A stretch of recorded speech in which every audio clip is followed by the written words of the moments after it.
Ken Allen spent his freedom wandering the zoo, taking pictures with patrons before getting escorted back. Not a great thing to happen. I don't care. They're chill, man. You know, I know I can rip my face off, but if I saw an orangutan just chilling, I would chill with it. You know what? At that point, it's on me. If it rips my face off, then I probably had horrible vibes. You know what I mean? Okay, chat, let's watch the potential terrifying intelligence of the orangutan. Monkey. It's been a while. It's been a hot minute since we watched Castle Geographic, so let's go. Ginger tree hippies don't always choose peace. But in 2014, one shocked scientist when she not only orchestrated the life canceling of another, she essentially hired a hitman to do it. The hairy honey trap was executed by a young female named Condor, and the victim was a mother 20 years older named Sidoni. Oh man, wait, I thought it was a human. It's monkey on monkey violence. What? Oh shoot.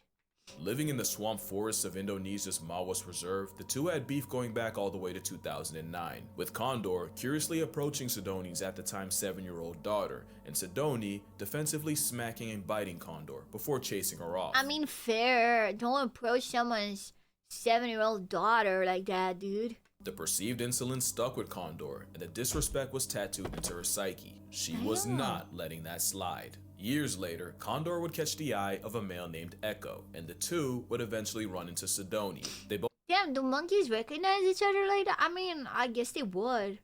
But okay. No, I'm not gonna say what I was gonna say, because, dude, I have a tendency of saying stuff that's meant to be very innocent, but then it comes off very bad. Both approached, and Echo seemed to inspect Sidoni, who was now jockeyed by her 4-year-old son. Echo seemed curious in the mother, before losing interest and proceeding to mate with Condor. Right in front of Sidoni. Call it passion or power play, but either way, when Sidoni tried Okay, dude. Okay, damn, bro. That's a petty bitch. exiting the situation, Condor escalated, ending the lovemaking and savagely beating Sidoni. But what blew researchers away was Echo going from bystander to participant. For 33 minutes, the two took turns beating on Sidoni, sometimes Jesus Christ, dude. All she did was protect her daughter. What the hell? Damn monkeys. together, sometimes just Condor, with Echo blocking off any escape routes. It was an honest to ape jumping, and his much larger canines meant Echo inflicted the bulk of the damage. The pair didn't stop until a fourth orang, Guapo? a male named Guapo, chased Echo off and ran defense for Sidoni, Oh man, let's go. Guapo king shit from Guapo. before mating with her. The Orange Night would be too late, as a little over 2 weeks later, Sidoni became past tense due to her injuries, and scientists were left wondering what they had just witnessed. In over 26,000 hours of observation, only 6 female and female attacks were recorded, and none caused serious injuries. Yet here was a spiteful orang leveraging her carnal currency, specifically to erase one of her rivals, and Echo acting as a hired gun. Premeditated and personal, it was a shockingly dark look into the intelligence of the forest man, one that begs the question, just how smart are they, and just what could they be capable of? To say orangutans are intelligent is honestly disrespectful, cause this tree-happy ginger ape is damn near human. That is an animal that can 100% speak. They just really don't want to deal with taxes. And that's only partially a joke. Their name, Orangutan, literally translates to man of the forest, cause locals swore they were plus-size people that chose not to speak.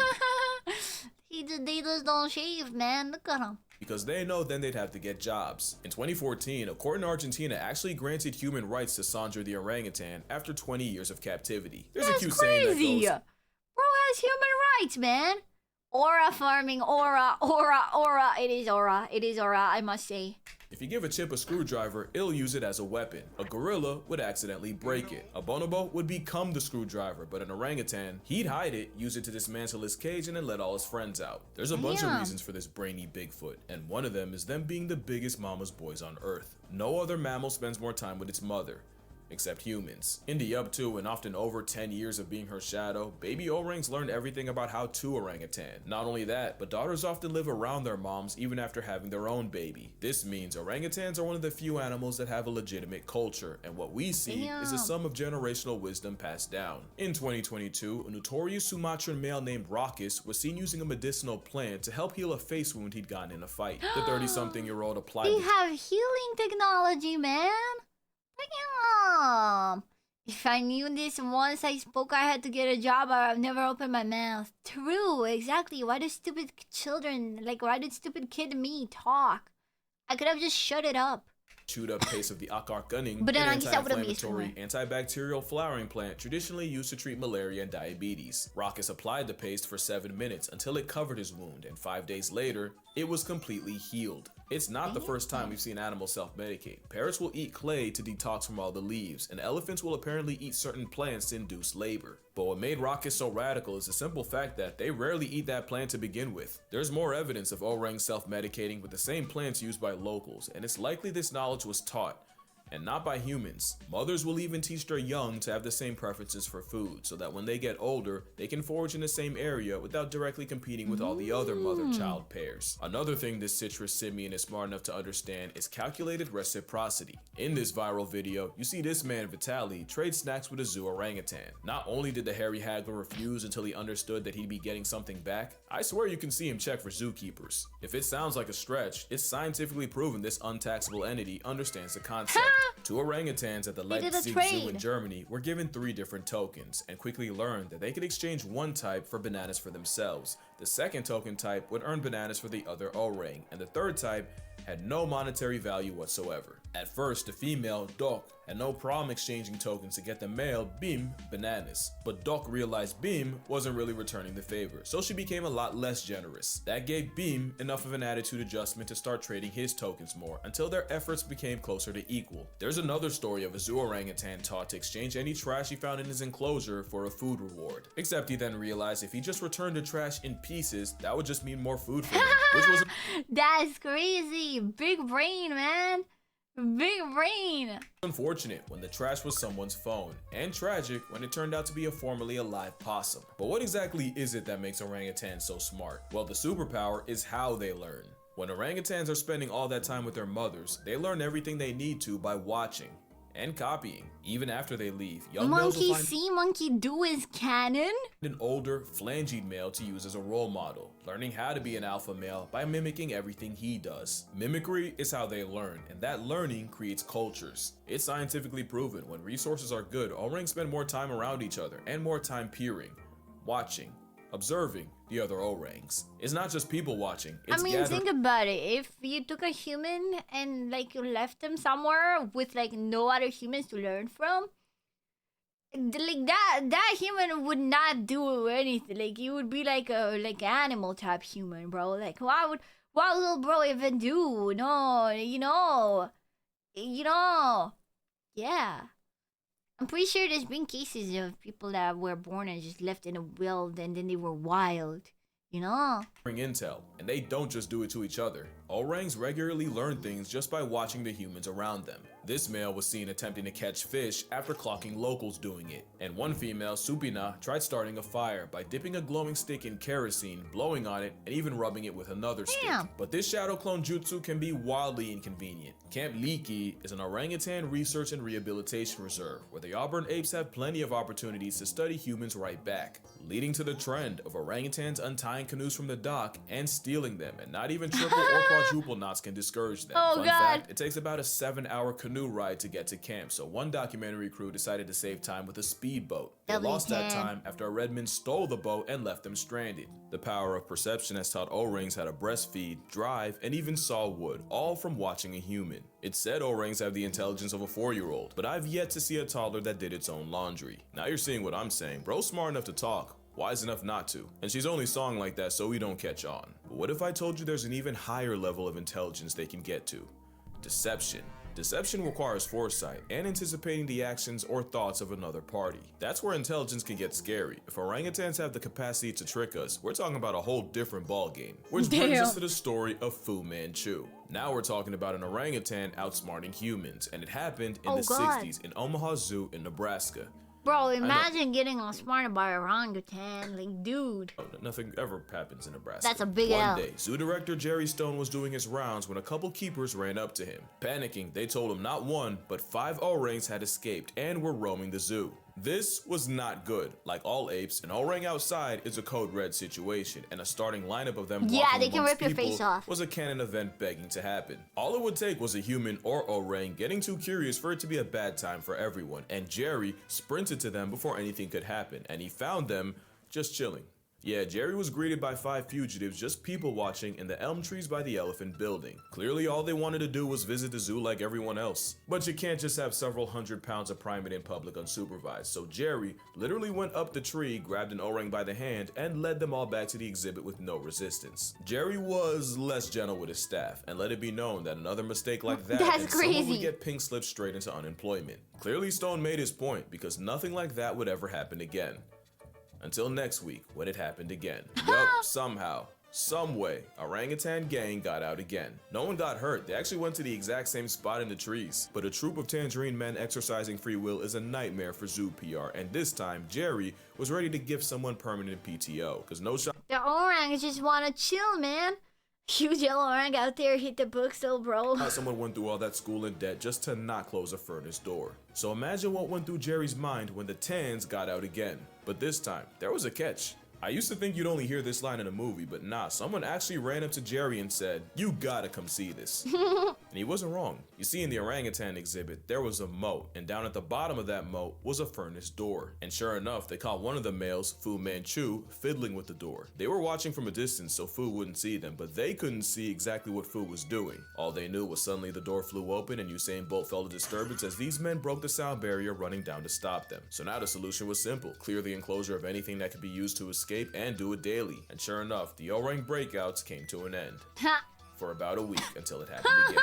Jerry wasn't even mad, just tired. Remember, he was a zoo director, and these Mandarin menaces were monopolizing his life. And it was while perp walking Fu Manchu, who just had to have the biggest eating grin. Jerry noticed a glimmer out the corner of his mouth. He pulls it out, and it all becomes clear. Out was a 4-inch piece of wire bent like a horseshoe that Fu Manchu had stashed between his lower lip He was lock picking? That's crazy. gum. The very hairy Houdini had been using it as a lockpick for weeks and hiding it in his oral wallet. No one taught Fu. Not only did he orchestrate his own emancipation, he had the foresight to realize he couldn't have the key out around And keepers he or else hid it'd it get confiscated. too. Fu Manchu would be named an honorary member of the Locksmith Union of the United States, and Jerry Stone would go on to work with several other interesting apes, including a gorilla named Harambe.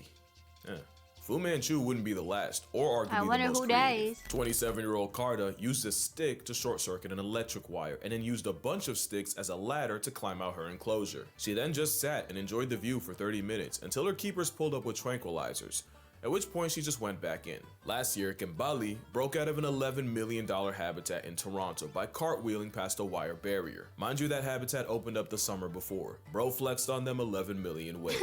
The important thing is, in none of these cases do you see an orang get out with malicious intent. Most times they just cosplay as They people. just wanna chill. But what if one did have beef and use his powers for malfeasance? Oh, man.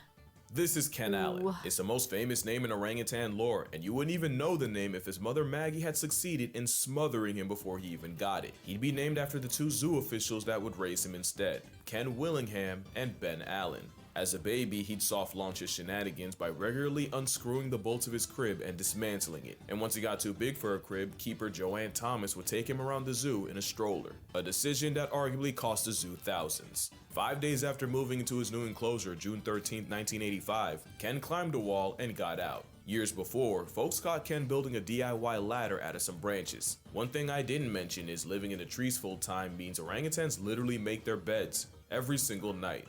Up to 20,000 in a life. Clearly the craftsmanship carries on. Ken Allen spent his freedom wandering the zoo, taking pictures with patrons before getting escorted back. Not a great thing to happen. I don't care. They're chill, man. You know, I only can rip my face off, but if I saw an orangutan just chilling, I would chill with it. You know what? At that point, it's on me. If it rips my face off, then I probably had horrible vibes. You know what I mean? Yeah. Stay on the Prime Reverse Live! Thank you so much! If one could ever hate in his heart, humanity would be cooked. But no one got hurt, the wall he scaled got extended, and surely this wouldn't happen again. July 29th of that year, Ken found a way out again, but this time, his intentions weren't pure. You see, there was another orang, Otis. Ken did not like Otis. Oh, Ken God. hated Otis. Oh, He hated God. him so much that they actually had to be separated because orangs might be an endangered species, but as long as they were roommates, Otis was an endangered individual. So when Ken escaped a second time, he went straight for Otis's corner. I mean, look, at least it's beef with another orang, not a human. And chucked rocks at him. That premeditated stoning put him in solitary confinement, but I'm sure Ken will tell you it was worth it. But the reason for the beef might have been jealousy. Otis was the breeding star of San Diego, with nearly 10 kids and 3 wives. Ken hated him as a concept, so the zoo gave him 4. Bro was the Lex Luthor to this guy's Superman. Loki did was like, dude, this guy has too much. I fucking despise him. And of course that backfired, when Ken started teaching them how to disrespect infrastructure too. One day, someone left a crowbar in the enclosure, and instead of using it while everyone watched, he just tossed it aside, like he didn't even care. An actual orang move, except he threw it to a female named Vicky, and she used it to pry open a window and free them both. Also, Otis wasn't the only victim. Apparently, he took offense to a TV crew filming a documentary on gorillas and pelted them with rocks, until he ran out of rocks and started using cannonballs from his colon. Ken was so crafty, employees would only have a chance of studying him if they dressed like regular guests, cause Ken would never incriminate himself if someone in uniform was around. Ken would break out a few more times, never hurting anyone, except Otis. He did once approach a child and mumble, "No one will ever believe you," before walking away. And if you... Okay. Okay, dude. Okay, dude. I mean, it's true. I don't believe him, man. I don't believe him. doubt that, your disbelief makes his legacy stronger. His legacy was he cost the zoo over $40,000 in zoo enhancements, undercover surveillance, electric I was the wiring, child. and even hired rock climbers to find every possible finger, foot, and toehold. But he likely made that back and more, with all the PR Ken Allen brought to the zoo, just by being himself. But except for Otis, who, let's be real, must have done something to deserve it, Ken Allen never used his intellect to inflict violence. Bro just wanted a vibe. But what could an orang with a human grudge do? There's a story of an orangutan actor hating his trainer and waiting until the two were alone up in a tree, where Pierre strangled his human op and threw him to the ground. But the only proof is the obscure article I couldn't find a source for. Plus, Pierre was probably in the right. Now, Joe's revenge was more than just a story. Joe was an orangutan that appeared in over 100 movies by 1919. This was a time where there were no laws against capturing, selling, and even killing wild orangutans. Universal Studios would take full advantage, and as cute as he was as a toddler, things changed once he became a teen. There would be several incidents with Joe, including a lawsuit where a security guard claimed Joe had mauled him with over 40 bites. There was another time he escaped, and when police pulled up to catch him, Joe stole an officer's gun. I mean, dude, what do you expect? You take a wild animal, you abuse it, and it happens to be a very intelligent wild animal that's been kept in cages, dude. You had that coming. I'm sorry. Low-key, man. Look, also, does he have a gun? The most infamous case was Joe breaking out of the Universal Zoo, serving straight chaos for 3 days, and even releasing 15 wolves and his elephant friend Charlie on the way out. But Joe did seem to have a code. Not only did he never attack women or children, he'd often defend them. One scene had an actor pretend to spank a child, but because Joe don't play pretend with the little ones, the orang went O-line and leveled the guy. Another scene had Joe's character help rob a lady, but when good guy Joe saw the villain looming over her, Joe folded his clothes, with him in them. By 1924, Joe was retired from show business after being deemed too dangerous to work with. Yeah, I ain't gonna lie, it's Team Joe over here. But there's an even darker side to orangutans. So dark that I'ma just drop this. Here's an ad while you consider your options. Birute Galdeques is a primatologist and one of the leading experts on orangutans. Oh God, is this a face ripped off incident? That's the only one that I know of, the face ripping. The face ripping, man. She arrived at Camp Liki in Tanjung Putin National Park, where she was immediately warned by native Indonesians that some male orangutans can find humans attractive and occasionally physically and forcefully act on it. She didn't believe it until a male walked into camp one day and violated a female cook, and even multiple people trying to wrestle him off couldn't. That's not a story I heard of. Oh God, that's. Oh, that was a chimp. It's true. I keep thinking of the chimp that ripped the girl's face off. Oh God, now that's. Stop the salacious onslaught. It's now advised that menstruating women either avoid orangs or walk around with a club. So as you can see, orangutans are capable of anything from petty theft and zoo escapes all the way to premeditated census layoffs.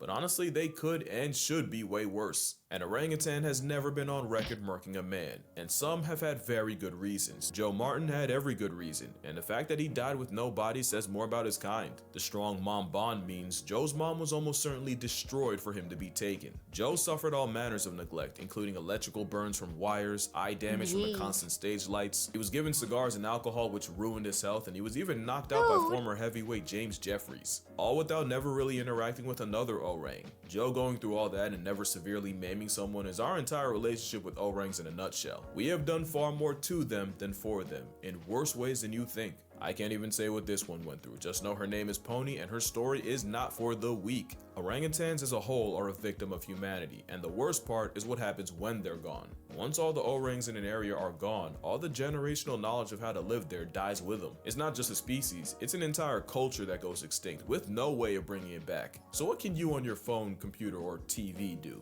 One is obviously support an organization that helps with research and rehabilitation, which is why I'll be donating to Orangutan Foundation International, founded by Galdekis herself. Link down below if you'd like to as well. Also, never support a place that uses orangutans as tourist traps. Any place that lets you pay to play with an orangutan is a huge red flag. But probably the best way is to avoid palm oil. Palm oil is the leading cause of their extinction, and it's in 50% of household products in the West. It's a commitment, but it's looking like we either give up the oil or negotiate the red ape's existence. The choice is yours, just know the orangutans would probably do the same for us. But yeah, that's gonna do it for this video. But first, I wanna thank y'all. If you remember my elephant sanctuary video, then you know that the park actually flooded a month after I visited. A flood that cost 2 rescued elephants their lives. But you guys came through with the donations, and Miss Leck Chyler was so grateful, they actually made a cake with my name and gave it to the elephants. And seeing my favorite animals eating out of my namesake cake would have been impossible without you guys. So thank you all. Hopefully one day I can do the same for Camp Leaky. But until Monkey. Whatever happened to Monkey Pee? Wait, one day, man. One day. Okay, the next model that's coming up soon is not Monkey, but one day, chat. One day. Yeah. Yeah. Epic. That's crazy. That's crazy.